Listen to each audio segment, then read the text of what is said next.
Hey everyone, welcome back. We're just going to set up the input text within our widget blueprint for our equipment slots so we can see the keys 1 through 4. And I also noticed another bug with the inventory. And right now, if I open my inventory and I right click and I have my options open, I can still drag my item and drop it somewhere else and the options stay here. So instead, I'll make sure that you cannot interact or drag this item when you have your item options opened.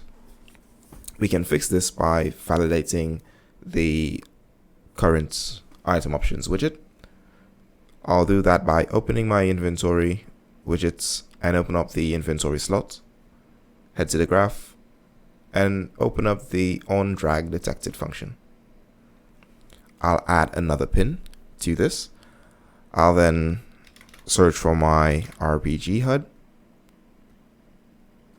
Then let's get the item options widget.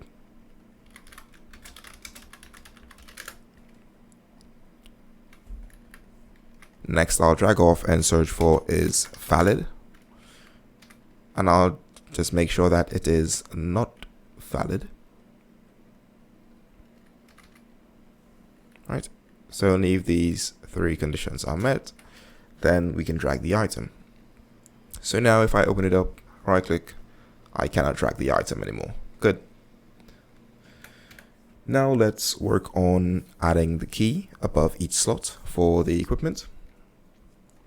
I'm going to head back to my designer here, and I want to select my size box, right click, and wrap this with a vertical box.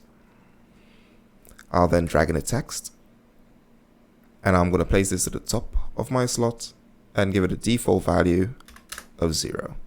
I'll then anchor this to the center and set is variable to be true. I'll rename this to be, let's call it equipment key. I'll size this down to maybe like 24. I'll then give it a default visibility of collapsed. Alright, so let's head back to the graph, close this function, and I'm going to override the event pre-construct.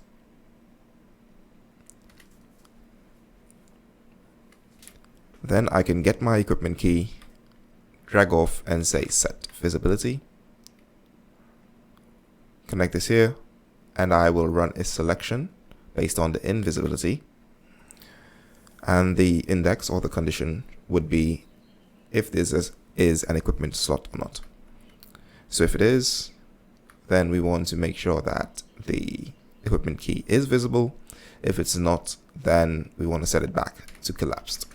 So it will never be shown. Right now it's not shown because is equipment slot is false. But if I click on the header of this hierarchy and I set is equipment slot to true, you can see the key appears. Now, if I hit play, you can see the equipment slots should have all zeros and the inventory wouldn't have any at all. Let's now assign the key so it tracks each slot and gives it a value based on the index that we added. So let's say starts on 1 and added 4. We'll now assign 1, 2, 3, and 4 to each slot. I'm going to open up my slot holder, head over to my event graph, and open up the create equipment slots function. And we'll need to, let's see. Okay, so we'll need a way to set the key of this equipment key text. So back in the inventory slot, I'll create a function called set equipment key. I'll then get the equipment key widget, drag off and search for set text. And I'll plug the text as an input to this function. And that's it. Let's head back now to the slot holder. And actually we could do that end. It's fine. I'll drag from the return value of the create widget function and search for set equipment key. I'm going to bring this to the right, connect it here,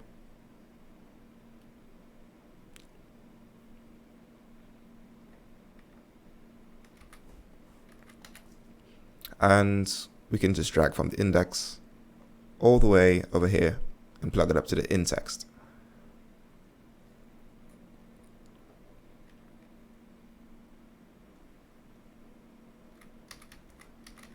Right, and that's that. Let's give it a test. So now you can see we have 1, 2, 3, and 4. And, well, you have everything ready. So in the next episode, we're going to set up some other functionality, but don't worry about the equip item function that we set up before. We did not fill this function out, so let's open up equip desired starting items, equip item by data asset, and we have this function called equip item. This function is currently empty, and that's fine. We'll fill this out later when we are working on our weapon class, which is our equipment base, and adding the necessary functionality to equip and unequip an item based on the different sockets, let's say for holstering or for equipping and all of that good stuff. That's it for this one, guys. See you in the next one.